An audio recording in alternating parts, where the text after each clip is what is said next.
প্রাচীন ভারতের আদিবাসী লোকশিল্প এতটাই সমৃদ্ধ ছিল যে এই 2024 সালে এসেও তার মাধুর্য এবং বিস্ময় হারায়নি। এইরকমই এক চিত্রকলা জন্ম আজ থেকে প্রায় 400 বছর আগে হয়েছিল অধুনা ছত্তিশগড়ের দণ্ডকারণ্যে।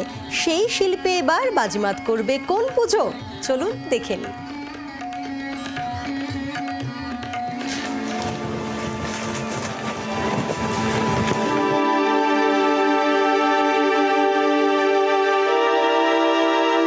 কেন এই রুদ্রের রোষ?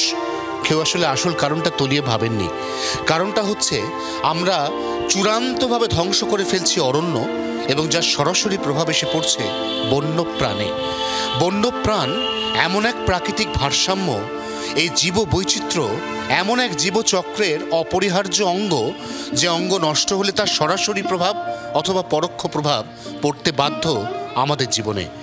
এই সহজ সত্যটাকে নতুন করে তুলে ধরার এক প্রয়াস ৭৫তম বর্ষে কুদঘাট উন্নয়নী সংঘের, যেখানে শিল্পী মানস রায়ের হাত ধরে অধুনা ছত্তিশগড়ের দণ্ডকারণ্য বা ভূতপূর্ব মধ্যপ্রদেশের গন্ড আর্টকে তুলে ধরা হয়েছে এক অনবদ্য শিল্পের মাধ্যমে। সারাদিনের ক্লান্তি কাটাতে আনুমানিক প্রায় 400 বছর আগে অধুনা ছত্তিশগড়, সেই সময়ের মধ্যপ্রদেশের দণ্ডকারণ্য এলাকায় আদিবাসী মানুষ এক শিল্পের জন্ম দেয়, চিত্রশিল্প। উনুনে ব্যবহৃত পুড়ে যাওয়া কাঠকয়লার টুকরো দিয়ে বাড়ির দেওয়াল, পদঘাটে ছবি আঁকত এক অঞ্চলের তদানীন্তন আদিবাসীরা। আর্টের নাম ছিল গন্ড। মূলত দৈনন্দিন জীবনের নানান ঘটনা প্রবাহ উঠে আসত দেওয়ালের ক্যানভাসে। তবে গন্ড আর্টের অন্যতম বৈশিষ্ট্য ছিল এই আর্টে কোথাও মানুষের কোনো ছবি আজ পর্যন্ত পাওয়া যায়নি। শিকার করে যাদের জীবিকা নির্বাহ হতো, তারা শিকারের এইম বা টার্গেট অর্থাৎ বন্যপ্রাণকে বেছে নিয়েছিল আর্টের বিষয়বস্তু হিসেবে। সেই আর্ট ফর্ম এবার শহর কলকাতায় কুদঘাট উন্নয়নী সংঘের পুজোয়। পৃথিবী এখন সবুজ হারাচ্ছে, সোজা কথা। আধুনিক হচ্ছে, আধুনিকতার মোড়কে ঢাকছে তত সবুজ হারাচ্ছে। সবুজ হারাতে হারাতে যেমন পৃথিবীর মানুষের সংকটের একটা অস্তিত্ব নিয়ে প্রশ্ন উঠছে, তেমনি যে বন্য প্রাণীরা যে বনে থাকে তাদের বনও কিন্তু সংকুচিত হয়ে আসছে। কাজেই তাদের লোকে বলে না, কথায় আছে বন্যেরা বনে সুন্দর। বনে কতটা সুন্দর সেই প্রশ্নটাই আমরা এবার সমাজের দিকে করতে চাইছি।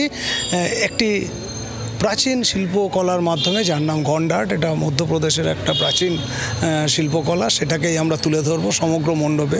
এই মণ্ডপে এই যে মোটিভগুলো দেখছেন, ওদের যেগুলো ওরা দেয়ালে আঁকে, মূলত ওখানকার শিল্পীরা, প্রাচীন শিল্পীরা, সেগুলো মূলত মোটামুটি খুব কম করেও প্রায় 30 থেকে 40টা বড় বড় ফিগার, তাছাড়া অজস্র মাছ, গাছ, পাখি, এই সমস্ত দিয়ে আমাদের মণ্ডপটা সুজে উঠবে। তার উপরে থাকবে যে এই সবুজ যে আঁকা আর কি, ছোটো হচ্ছে কিসের আমরা যে উন্নতি করছি, এত বাসস্থান বাড়ছে, সেই বাসস্থান এত কলকারখানা বাড়ছে, সেইগুলো যেন একে কামড়ে ধরবে। এই ফরমেশনেই আমি আমার কাজটা করার চেষ্টা করব। উন্নয়নী সংঘের পুজোর এবার 75 বছর, তাই শুধুই দৃষ্টিনন্দন থিমের পাশাপাশি একটা বার্তা দেওয়ার প্রয়াস রয়েছে ক্লাবের কর্মকর্তাদের। উন্নয়নী সংঘের এবছর 75তম বর্ষ।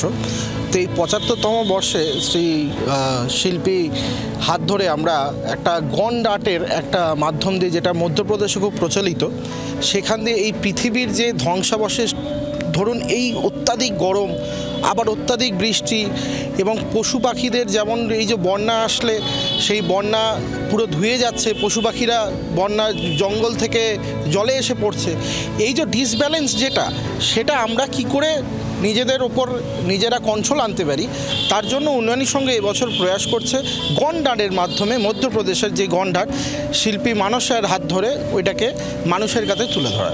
শিল্পীর এই ভাবনা দর্শনার্থীদের মণ্ডপমুখী করবে বলেই আশা উন্নয়নী সংঘের পুজো উদ্যোক্তাদের। গন্ড আর্টকে তুলে ধরা হয়েছে এক অনবদ্য শিল্পের মাধ্যমে। অত্যন্ত বর্ণময় এই মণ্ডপ আসলে দিচ্ছে এক অদ্ভুত সচেতনতার বার্তা। জি 24 ঘন্টার জন্য ক্যামেরা অরিন্দমের সঙ্গে অয়ন, কলকাতা। বাংলার আওয়াজ, বাঙালির আবেগ, জি 24 ঘন্টা।